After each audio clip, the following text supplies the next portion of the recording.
Okay, so far we have engine, transmission, clutch, everything's installed in the car. It's running, runs really well. Right now I'm working on some codes here. The issue that I'm having is the TCM isn't connected.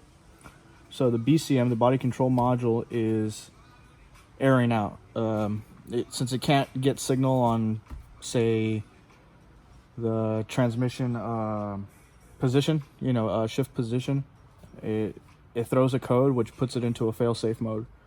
So I don't have, my side radars aren't working, front collision isn't working, the predictive braking or predictive collision, automatic braking, none of that stuff's working.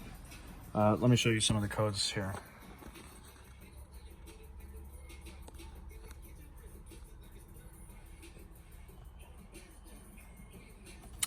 And it's all stemming from this one, the TCM connection.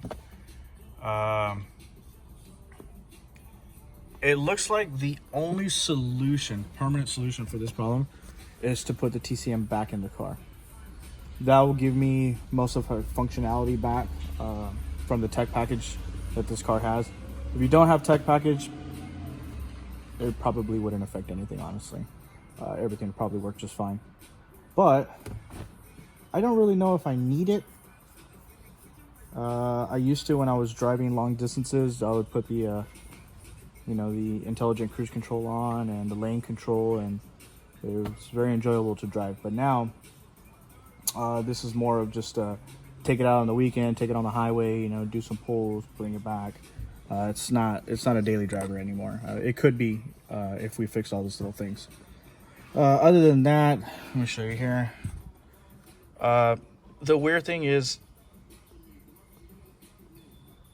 the TCM is causing all of these other issues. Like laser radar doesn't really have an issue, neither does the pre-crash seatbelt nor the sonar. Those are just deactivated right now or in limp mode because of the TCM. Let me show you what I did for the center here. Just need to build a console.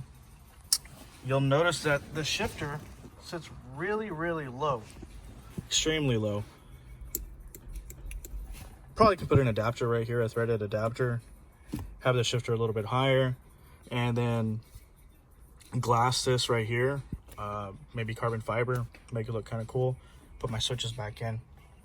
But the car operates without the drive mode and navigation knob. I mean, it is touchscreen, so not necessarily needed. Most of the buttons are redundant here and here on the bottom. Let me think what else.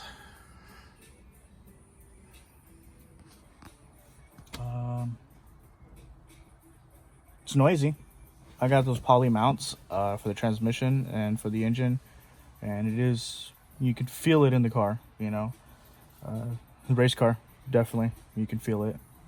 Right now I have the largest pulley that I have on the jack shaft to lower the boost probably to a maximum of 10-12 pounds.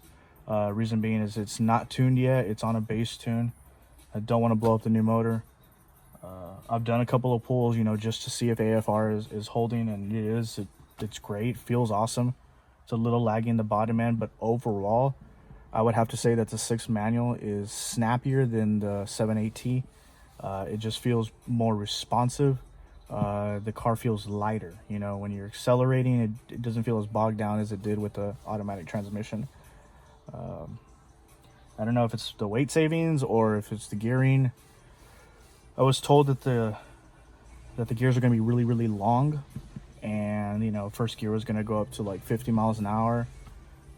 I mean, it drives great, honestly. If you're boosted and you want to do a 6 manual swap, it's worth it because you have a little bit longer you have a longer range for the car to be in boost, so it pulls faster when it is in boost. When it's not, obviously it's going to be a little bit slower, but for my application it feels great.